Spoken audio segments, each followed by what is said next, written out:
Hey guys, and welcome back to chapter 34 of Caraval. Scarlet had never wanted time to stop before, to slip into a crawl so slow that one heartbeat would take a year, a breath would take a lifetime, and a touch could last an eternity. Usually, she wanted the opposite, for time to speed up, race ahead, so that she could escape any current pain and move forward into a new, unblemished moment. But Scarlet knew that when this instant ended, the next would not feel fresh, or thick with promise for the future. It would be incomplete, lacking, void, because Julian would not be in it. Scarlet's tears fell harder as she felt Julian die, his muscles losing tension, his body growing colder, his skin taking on a grey pallor that there was no return from. She knew Legend was watching, taking sick pleasure from her pain, but a part of her couldn't bear to let go of Julian, as if he might miraculously take another breath, or manage another heartbeat. She'd once heard emotions and desires fueled the magic that made wishes possible. But either Scarlet didn't feel enough, or the stories she'd heard about wishes were made of lies. Or perhaps she was thinking of the wrong stories. Hope is a powerful thing. Some say it's a different breed of magic altogether. Elusive, difficult to hold on to, but not much is needed.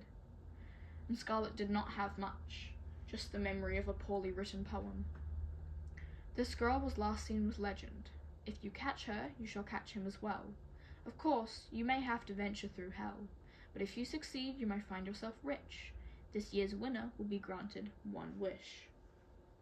Scarlet had momentarily forgotten about the wish, but if she could find Teller first, and wish for Julian's life, maybe it could end happily after all.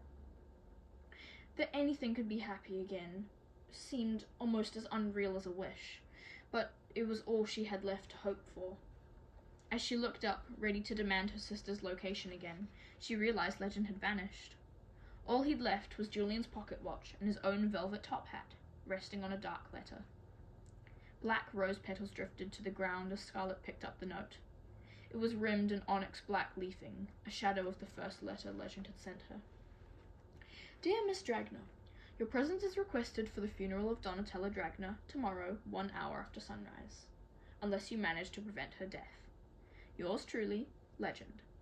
P.S. I recommend taking the stairs to your right. Scarlet's hand fisted around the letter. This was more than madness. This was something perverted that Scarlet did not understand. She wasn't even sure she wanted to understand it. Again, she was struck with the feeling this was personal to her, that it was about more than just Legend's sordid past with her grandmother Anna. Behind her, the water started rushing again. She didn't know if that meant others were coming. She hated to leave Julian's body. He deserved so much more than to be abandoned in a cave. But if she was going to save him, she needed to end this, find Teller, and get that wish. Scarlet looked up to see more jade firefly lights dancing in the air, moving like a curtain of glowing smoke to illuminate a fork in the stairs before her. Legend had recommended the set to her right. She imagined he knew she wouldn't trust him, so there was a good chance he'd told the truth because of that. However, he was cunning enough to know she would have thought that too. She started toward the stairs on the left, only to change her mind at the last minute, as she remembered what Legend said about telling the truth. Her father seldom told the entire truth, but he also rarely outright lied. He saved his lies for when they would count the most.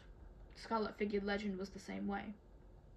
She pushed herself to run up the stairs, spiral after spiral after spiral, remembering all the staircases she'd travelled with Julian. With every flight, she fought against tears and fatigue. Whenever she managed not to cry over Julian, she imagined finding Teller the same way she'd left him. Unmoving body, unbeating heart, unseeing eyes.